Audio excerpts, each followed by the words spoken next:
someone is asking, I'm sorry if you've already touched on the Caribbean, but I'd like to hear your opinion on trends and the possible future of investment migration programs from the Dominican Republic. Any comments?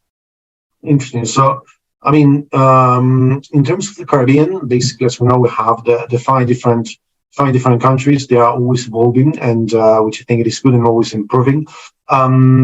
So basically, trends in the possible future of investment migration in the region of Dominican Republic. Dominican Republic has an interesting residence by investment program, basically by which you invest $200,000 in property, and after passing your checks and so on, you can be granted with a residency. In terms of trends on the region, I think that are going to keep and maintain to be stable. I think that perhaps 10 years ago, it was something that people would go just for that. And right now, we have a lot of people that they do it in combination with something.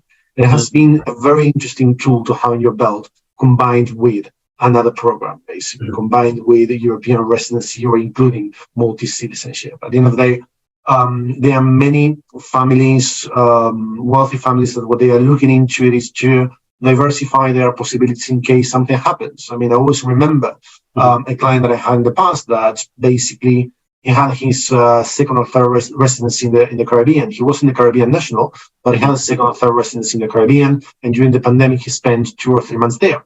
Well, it's just basically better to be there than, better to be somewhere else, in your house, even if it is nice. Just outside, you can be outside, and so on and so forth. So I think that people are starting to look into that way, that sort of diversification.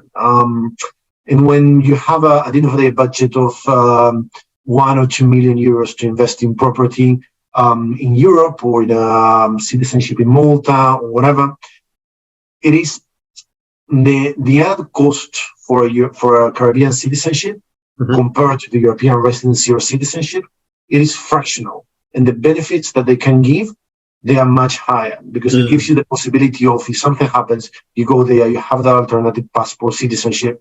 I mean, having 2 or 3 passports, it is always good. I mean, when you are traveling, you have to apply for visas.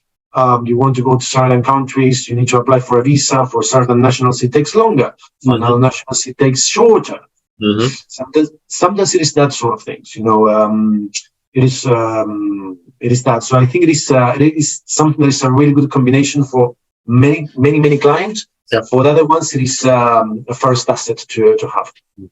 So that's a great pairing, Caribbean citizenship plus European residency, because gotcha. It is something that I always like, because at the end of the day, for someone that has been born, in a country which has no many visa-free access, call it North Africa, call it Nigeria, call it Pakistan. Basically, what you could do is just basically first apply for a Caribbean citizenship in 3, 4, 6 months, have his passport, be able to travel visa-free.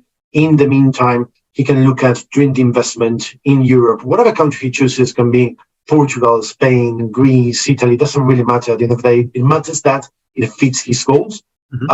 In that way, he can diversify the investment within Europe and then just basically have a safe harbor to be in Europe with his family. And at the same time, during that time that he does not have the residence card, being able to travel freely or doing one after the other. So it is a great tool to have in combination, but it is a great tool for those people that they don't want or are not able to make this sort of diversification. Someone that is from North Africa, from Nigeria, from Africa in general, from Pakistan, from many different jurisdictions, that they do not have that visa-free access mobility, and they need to travel for business, basically, and they need to keep on requesting visas here and there. That is complicated to run a business like that, a global business. So sometimes for those clients, it will be just one solution. It all depends on the background, but what I'm seeing certainly, it is that diversification in terms of a package, basically. Okay, understood. So if you're a 6, 7, or 8-figure investor, entrepreneur, or business owner who needs a tailor-made solution from a qualified team of professionals, we can help you achieve the international lifestyle, the freedom, and even the tax savings you're looking for. Visit us at htj.tax and live that international life.